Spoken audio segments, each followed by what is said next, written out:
네, 아침에 화재 소식 듣고 깜짝 놀란 분들 많이 계실 텐데요. 서울시립대 소방방재학과 이영주 교수 바로 만나보겠습니다. 교수님 어서 오세요. 예, 안녕하십니까. 네. 간밤에 화재 때문에 교수님도 고생 많으셨죠? 예, 맞습니다. 방금 갑작스럽게 화재가 발생하고 또 급격하게 연소되면서 많은 분들이 이제 그 부분을 목격하셔서 그런지요. 예. 갑자기 이제 또 밤에 불려나가서 어허. 이런 부분들에 대해서 좀 설명도 드리고 그렇게. 뉴스 특보 했습니다. 나가셔서. 예, 맞습니다. 예. 대한민국 최고의 화재 전문가 중에 한 분이시니까. 그 울산 주상복합 아파트 화재 불이 난 지 거의 16시간 만에 오늘 오후 3시가 다 돼서야 불을 완전히 껐다 이런 발표가 있었는데 정말 이게 완전히 다 꺼지고 상황 종료된 겁니까? 예, 맞습니다. 지금 현재로는 어저께 밤 사이에도 새벽 네. 사이에는 상당히 좀 꺼지는 듯 하다가 예. 다시 또 강풍에 의해서 화재가 다시 커지는 이런 상황들이 반복됐었거든요. 그러게요. 그래서 오늘 이제 해가 뜨면서 날이 밝으면서 소방대에서 적극적인 진압 또 그리고 화재에 대한 수색들 이제 잔불이 남아 있는지 확인들을 해서 네. 사실상 오늘 정오쯤에는 사실 화재가 이제 초진 완진이 된 것으로 확인을 했고요. 네. 이후에 이제 한 서너 시간 정도 잔불이라든지 이런 부분을 다시 최종적으로 확인해서 화재 발생 한 16시간 만에 완벽하게 지금 진화가 된 걸로 이렇게 발표를 했습니다. 네. 근데 그동안 우리가 보면 뭐 산불 같은 경우에는 뭐 잔불 때문에 다시 일어났다가 상당히 오랜 시간 애먹고 소방관 여러분께서 불을 끄셨잖아요. 그런데 건물에서 그렇게 불이 꺼졌다가 다시 살아나고 잔불이 남아나고 다시 꺼지고 이 16시간 동안 반복된다는 거 이게 왜 이렇게 된 거죠? 예, 일반적인 화재 현장, 다른 건물의 화재 현장에서도요. 뭐 네. 흔하지는 않지만 이렇게 이제 진압이 완료된 이후에 소방대가 철수한 이후에 두세 시간 만에 다시 또 재발화가 되는 이런 경우들도 가끔 있거든요. 예. 이런 부분들은 이제 잔불, 우리 육안으로 확인하고 철저히 마무리 확인을 한다 하더라도 사실 아주 미세한 불씨 같은 것들이 남아 있다가 다시 재발화되는 이런 상황들이 이제 발생하기도 하는데요. 네. 특히 이제 어저께 발생했던 이 울산 주상복합 건물 같은 경우는 실제로 이제 이 외장재인 이 패널, 그 네. 알루미늄 패널 안쪽으로 이제 이렇게 뭐 불티가 남아 있다거나 혹은 또 이제 건물 내부에서 화재가 됐을 때 작은 불티 같은 것들이 이제 남아 있는 상황에서 강풍이 계속 부는 상황, 한마디로 이제 작은 불씨였는데 강풍이 불면서 다시 불이 살아나는 이런 상황들이 발생할 수 있는 충분한 이제 환경적인 조건들이 됐었거든요. 네. 그래서 아마도 이렇게 이제 불이 꺼지는 듯 싶다가 또 다시 불길이 올라오고 또 이런 부분들이 반복돼서 상당 부분 많은 시간이 이 진압하는 데 걸린 것으로 이렇게 보입니다. 지금 교수님 말씀 중에 외장재 알루미늄 패널이라는 말씀을 하셨는데 사실 지난번에 교수님 국회 오셔서도 그때 우리 제천 화재 이후 대책이라든지 논의할 때 가장 논란됐던 게 드라이비트 공법이었잖아요. 네. 의정부 그때 아파트 화재라든지. 예, 맞습니다. 드라이비트 공법은 정말 외장재가 뭐 안에 스티로폼이 있어서 불에 약하다 그랬는데 지금 말씀 주신 알루미늄 패널은 그보다 나은 거 아닌가요? 실제로 이제 이 드라이비트든 이 알루미늄 복합 패널이든 여기에 이제 핵심적인 사항들은 이 공법이나 이 패널 자체가 위험하다 이렇게 딱 단정짓기는 어렵고요. 이 안에 들어가는 심재, 이를테면 단열재로 들어가는 네. 이 가연성 재료들이 문제인데요.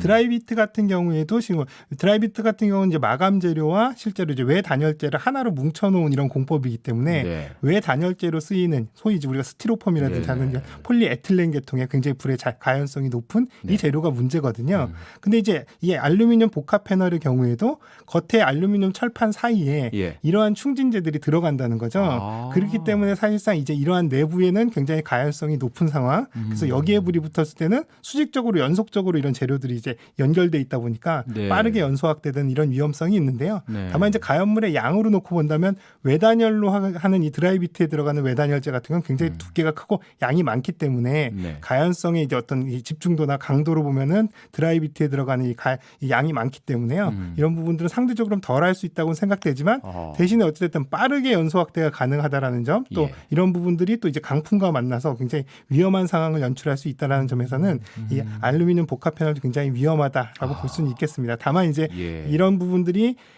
이런 아까 말씀드렸던 제천 화재든 그 이전에 이제 의정부 화재 네. 또 그리고 이제 그 더 앞으로 거슬러 올라가면 해운대 우신 골드 스위트 화재 맞아요. 이런 과정들을 겪으면서 네. 이런 가연성 심재를 사용하는 이런 부분들은 상당히 재료적 규제를 해오고 있거든요. 예. 그래서 지금 현재는 3층 이상의 건축물 같은 경우는 외벽에 쓰는 단열재 뭐 이런 복합 패널이든 아니면 드라이비트든 어찌됐든 간에 이런 것들은 준불연 이상으로 불에 잘 타지 않는 재료로 적용하게끔 되어 있습니다. 그렇죠. 지난번에 고쳤는데 법도 고치고요.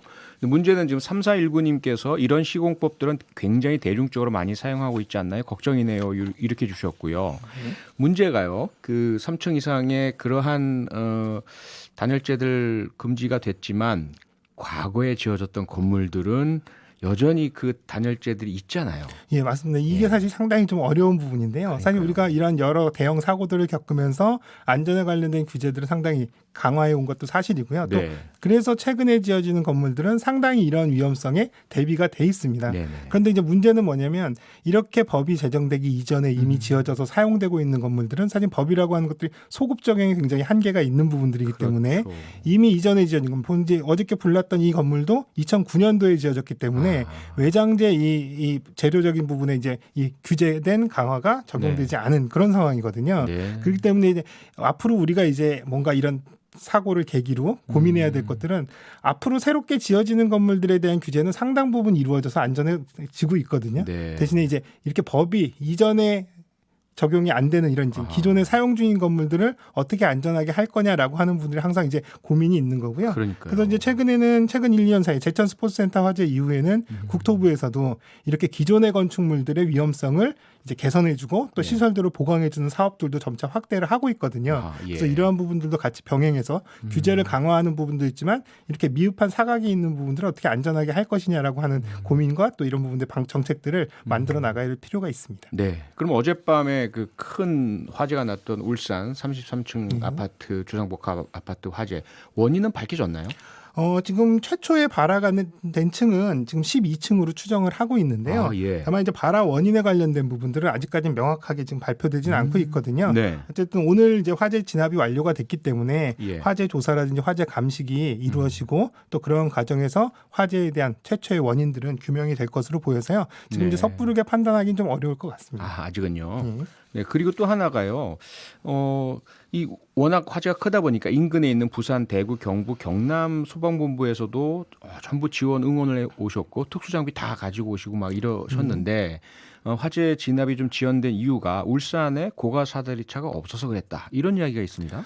실제로 일반적인 사다리 차들은 다 이제 확보를 하고 있고요. 네. 대신에 이제 최근에 대형 사다리 차라고 해서 대형 고가 사다리 차라고 해서 이제 70m 정도까지 도달할 수 있는 네. 일반적인 사다리 차는 한 50m 정도까지는 도달이 가능한데요. 예. 이거보다도 더 높은 도달을 할 수가 있는 이제 대형 사다리 차가 있습니다. 네. 다만 이제 문제는 이런 대형 사다리 차라 하더라도 한 70m, 80m 정도까지밖에 도달을 못하기 때문에 예. 어쨌든 이런 건물 높이로 본다면 20층 이상 부분은 사실상 온다 하더라도 적극적인 구조 활동을 하기는 좀 어렵거든요. 예. 물론 여기서 또 살수 활동을 해서 외벽에 있는 이런 화재라든지 이런 부분들 일부 적용성은 있을 수도 있겠습니다만 어쨌든 사다리 차가 왔다 하더라도 우리가 네. 기대하는 기대하는 만큼의 여기서 지금 화재가 나중에도 남고 또 요 구조자가 있었던 층들이 뭐 33층 또 28층 또 불이 났던 층은 33층과 22층이 이제 끝까지 계속 불이 났었는데요. 네. 이러한 부분들의 구조 활동이라든지 진압 활동을 하는데 크게 기여를 하기는 좀 어려웠을 수도 있고요. 또 실제로 또 현장에서 보면 대형 사다리 차의 활용이 물론 잘 쓰임새가 있는 부분들도 있겠지만 예.